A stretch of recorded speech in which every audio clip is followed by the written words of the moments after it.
मित्रांनो सध्या जर पाहिलं तर आपण मातीबरोबर शेती करत असताना मित्रांनो आपल्याला ॲव्हरेज कमी मित्रांनो पाहायला मिळतं। त्याचबरोबर जे घटक आपल्याला गरजेचे आहेत पिकासाठी ते देखील आपल्याला मातीतून मिळत नाहीत आणि आपण रासायनिक खताचा भरमसाठ वापर केल्यामुळे मित्रांनो जमिनीचा जो कस आहे तो आपल्याला ढासळत चाललेला पाहायला मिळतो। त्यासाठी आपण मातीविना जर शेती करायची असेल तर कशी करू शकतो, तर या ठिकाणी मित्रांनो आपण हायड्रोपोनिक पद्धतीने मित्रांनो शेती करू शकतो। तर त्याच विषयी आज आपण माहिती जाणून घेणार आहोत की कोणत्या पिकाची आपण लागवड करू शकतो, टेम्परेचर किती असणं गरजेचं आहे, त्याचबरोबर पॉलिहाऊस आपलं कसं असणं गरजेचं आहे, त्या विषयात आपण मित्रांनो सविस्तर माहिती जाणून घेणार आहोत। तर आज आपल्या सोबतच सर आहेत। सर नमस्कार, आपल्या चॅनलवर तुमचं स्वागत आहे। तर आपल्याला सांगा की हायड्रोपोनिक शेती जर आपल्याला करायची असेल तर कोणकोणत्या पद्धतीचा आपण अवलंब करू शकतो? आता याच्यामध्ये वेगवेगळे सिस्टीम्स आहेत, प्रत्येक क्रॉपनुसार वेगवेगळे सिस्टीम्स आपण लावू शकतो। त्याच्यामध्ये टोटल 8 सिस्टीम्स आहेत, ए शेप, फ्लॅट बेड, त्यानंतर aeroponics, grow tower, Dutch bucket, drip method, deep water culture आणि ग्रो लाईट। आता याच्यामधले आता डेमॉन्स्ट्रेशनसाठी इथे छोटे आपण युनिट्स ठेवलेले आहेत। त्यानंतर आता हा पहिला युनिट आहे, हा ग्रो लाईट सिस्टीम। हा इंडोरसाठीच आहे, म्हणजे ज्यांच्याकडे स्वतःला किचन गार्डन कन्सेप्टसाठी पण जागा नाही किंवा टेरेस पण अवेलेबल नाही, तर ते लोक घरामध्ये विदाऊट सनलाईट ह्या आर्टिफिशियल लाईट्स वरती त्यांचा स्वतःचा भाजीपाला ग्रो करू शकतात। मग त्याच्यासाठी तुम्ही छोट्या जागेमध्ये तुमच्या किचनमध्ये, हॉलमध्ये किंवा स्टोर रूम मध्ये वगैरे हे असं अशा प्रकारचं सेटअप लावू शकतो। हे पूर्ण पाण्यावरती आहे, फक्त मातीमध्ये कोणत्याही प्रकारची माती वगैरे न यूज करता फक्त पाण्यावरती आपण ग्रो करतो। आता हा लेट्यूस आहे, ओकली रेड मून लेट्यूस आहे। ह्याच्यामध्ये तुम्ही बघू शकता कुठलीही माती नाही, काय नाही, फक्त रूट्स ह्याला पाण्यात न्यूट्रिएंटच्या पाण्यामध्ये डीप असतात आणि त्याच्यामध्ये आपण आता आपल्याला जर इंडोरला करायचं असेल तर आपण कोणकोणत्या भाजीची लागवड करू शकतो? आता याच्यामध्ये आपल्या इंडियन सगळ्या पालेभाज्या आपण याच्यामध्ये लावू शकतो। पालक लावू शकतो, मेथी लावू शकतो, कोथिंबीर लावू शकतो। अशाच पद्धतीने म्हणजे एक माणसाचा गैरसमज आहे की आपल्याला दुसऱ्या विदेशी भाज्याच येतात अशा, तर असं काही नाही की यामध्ये पालक समज आहे की फक्त परदेशी भाजीपालाच याच्यामध्ये येतो, असं काही नाही। आपला रेग्युलर जो इंडियन पालेभाज्या आहे तो पण आपण याच्यामध्ये करू शकतो। म्हणजे घरी जर आपल्याला करायचं असेल तर हे करू शकतो, आपला घरचा भाजीपाला स्वतः करू शकतो। स्वतःचा रेसिड्यू फ्री ऑर्गॅनिक चांगल्या पद्धतीचा भाजीपाला आपण आपल्यासाठी करू शकतो। तर हा जो सेटअप आहे आपल्याला, तर ह्याची उंची, लांबी, रुंदी किती असावी, काय काय याला काय लिमिट वगैरे काय? लिमिट काही नसते, तुमच्याकडे जशी जागा आहे त्या जागेनुसार तुम्ही त्याला कस्टमाइज करू शकता।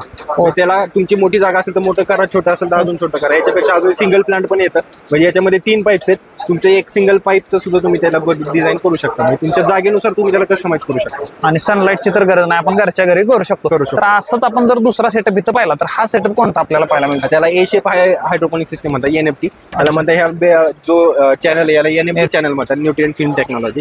हे पण सेम त्याच्यामध्ये वर्किंग करतं, फक्त याचा आकार वेगळा आहे। त्याच्यामध्ये आर्टिफिशियल लाईट्स आहेत, याला एक सनलाईटची थोडीफार तुम्हाला गरज आहे, म्हणजे बाल्कनीमध्ये करू शकता।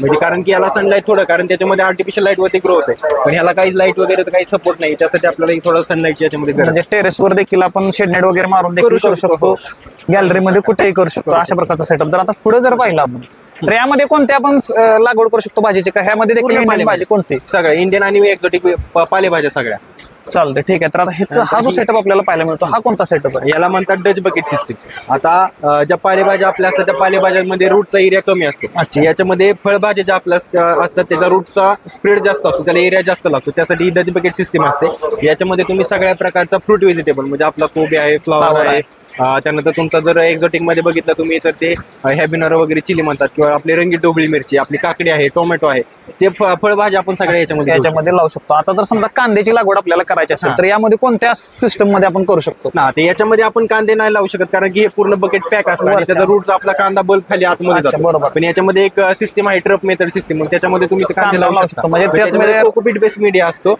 आणि सेम आपलं जसं आपण मातीचा बेड बनवतो तसा कोकोपीटचा बेड असतो, त्याच्यामध्ये तुम्ही कांदे लावू शकता। म्हणजे हायड्रोपोनिक पद्धतीने ते देखील आपण करू शकतो, कांद्याची देखील लागवड करू शकतो। तर आपण पुढे जर सेटअप पाहिला तर हा सेटअप आपल्याला कशा प्रकारे वर्क करतो? आता हा आहे टावर सिस्टम। आता हे आहे तुमचे एक छोटं मध्ये एक तुम्ही डेकोरेशन म्हणून सुद्धा याला करू शकता। याच्यामध्ये तुम्ही घरामध्ये एक तुमच्या बाल्कनीमध्ये एक छोटीशी जागा असते, त्या जागेमध्ये एक टॉवर तुमचा लागून जातो। याच्यामध्ये कोकोपीटचा मीडिया आपण यूज केलेला आहे। आता याच्यामध्ये तुम्हाला कंटिन्यू इरिगेशनची पण गरज नाही, कारण बाकी सिस्टीम मध्ये ते पूर्ण पाण्यामध्ये आहे। आता याच्यामध्ये आपण कोकोपीटचा मीडिया यूज केल्यामध्ये याच्यामध्ये आपल्याला 1-2 दिवसातून एकदा दोनदा पाणी दिलं तरी ते सफिशियंट आहे। आणि याच्यामध्ये आपण सगळ्या मल्टीकटच्या भाज्या लावू शकतो आणि सगळे लेटेस्ट सगळ्या पालेभाज्या आपण याच्यामध्ये लावू शकतो। याच्यामध्ये आता आपण स्ट्रॉबेरी लावली आहे, तर तुम्ही बघू शकता जे मल्टीकट म्हणजे आपण म्हणतो पालक कापल्यानंतर पुन्हा परत येतो, बरोबर, ते तशा भाज्या आपण याच्यामध्ये लावू शकतो। म्हणजे हे ते आपण डेकोरेशन म्हणून देखील घरात करू शकतो, प्लस आपल्याला भाजी देखील पण होते आणि आपलं डेकोरेशन पण होतं। प्लस आता जर इथं जर पाहिलं तशाच प्रकारचा सेटअप इथं आपल्याला पाहायला मिळतो। हा, आता त्या सेटअप मध्ये आपल्याकडे कोकोपीट बेस मीडिया होता। आधी याच्यामध्ये आपल्याकडे कुठलाही मीडिया वगैरे, फक्त पाणी हा आपला मेन मीडिया आहे। याच्यामध्ये आपण मागाच्या सारखे सेम एनएफटी मध्ये होतं सेम तसंच याच्यामध्ये पण पूर्ण पाण्यावरती हे रूट्स त्या पाण्यामध्ये डीप आहेत। याच्यावरती आतमध्ये तुम्ही याच्यामध्ये बघू शकता पूर्ण न्यूट्रिएंटचं पाणी आहे ते कंटिन्यू त्याच्यामध्ये वरून त्या रूट्स वरती त्याच्या सोडलेलं आहे। मग त्याच्यामध्ये पूर्ण तुमचे रूट्स ओले असतात त्या न्यूट्रिएंटच्या पाण्याने आणि त्याच्यावरती ते पूर्ण ग्रो होतं। म्हणजे ह्याला कुठलेही एक्स्ट्रा जे तुमचा मातीचा वगैरे सपोर्ट आहे त्याची गरज नाही, फक्त पूर्ण पाण्यावरती ते. आणि यामध्ये कोणत्याही भाजीची यामध्ये सगळ्या पालेभाज्या आणि एक्झॉटिक लेफी व्हेजिटेबल जे असेल लेट्युसेस वगैरे आहेत ते आपण लावू शकतो. चालतंय. आणि हे देखील आपण समजा ह्याला म्हणजे आपण काय म्हणतात पॉलिशची वगैरे गरज आहे का, हे देखील आपण बाल्कनीमध्ये वगैरे कुठेही लावू शकतो? हा, हे वाले आता सिंगल छोटे छोटे असतात ते तुम्हाला लावायचे असतील तर तुम्ही बाल्कनीमध्ये वगैरे लावू शकता. पण जर तुम्हाला कमर्शियल हायड्रोपोनिक्स करायचं असेल मोठ्या लाईट स्केलवर, तर त्यासाठी तुम्हाला ऍटलीस्ट शेड नेट किंवा पॉली हाऊसची गरज आहे. कारण त्याच्यामध्ये तुम्हाला प्रोटेक्टेड एन्व्हायरमेंटची गरज आहे, कारण की हे बाहेरच्या एन्व्हायरमेंटमध्ये सुटेबल नाही. अच्छा, ठीक आहे. आणि आता जर पाठीमागं पाहिलं तर हा देखील टावर सिस्टम आपल्याला पाहायला मिळते, सेमच असेल, सेम मटेरियल आहे. आणि याच्यामध्ये कसं आहे, ह्याच्यामध्ये आपल्याला इरिगेशनची गरज नाही, तुम्हाला फक्त लाईट कंटिन्यू पाहिजे. त्याच्यामध्ये खाली हा टँक आहे, त्या टँक मध्ये न्यूट्रिएंट असतात आणि त्याच्यामध्ये एक छोटी मोटर आहे जशी आपल्या फिश टँक मध्ये असते ती, आणि मोटर वरती पोहोचवते आणि ते पाणी पूर्ण खाली येतं पूर्ण त्या टँक मध्ये जातं. तेच पाणी सर्क्युलेट केलं जातं. त्यामुळे तुम्ही एकदा सेटअप केला, एकदा तुम्ही प्लांट्स लावले की त्याच्याकडे फक्त पण विथ न्यूट्रिएंट वरती लक्ष ठेवायचं, बाकी सगळं ते ऑटोमॅटिक होऊन जातं. तर मित्रांनो, जर तुम्ही चॅनलवरती मुलाखत दिली त्याबद्दल मित्रांनो चॅनलवरच्या वतीनं तुम्हाला धन्यवाद देतो. तर मित्रांनो, तुम्हाला जर घ्यायचा असेल हा सेटअप कोणता, तर सरांचा डिस्क्रिप्शन मध्ये नंबर दिलाय. तुम्हाला टॉवर सिस्टम करायचं आहे, बाल्कनीत करायचं आहे, घरातलं करायचं आहे, त्याबरोबर तुम्हाला जर पॉली हाऊस देखील करायचं असेल, त्याचबरोबर एक्झॉटिक भाजीपाल्याची लागवड करायची आहे, इंडियनची भाजी देखील मित्रांनो यामध्ये आपण लागवड करू शकतो. हे देखील आज आपल्याला माहिती झालेलं आहे यामधून. तर मित्रांनो, जर तुम्हाला घ्यायचं असेल तर कॉन्टॅक्ट नंबर डिस्क्रिप्शन मध्ये दिलेला आहे, त्यावरती कॉल करू शकता. त्याचबरोबर मित्रांनो, व्हिडिओला लाईक, शेअर आणि चॅनलला सबस्क्राईब करायला विसरू नका.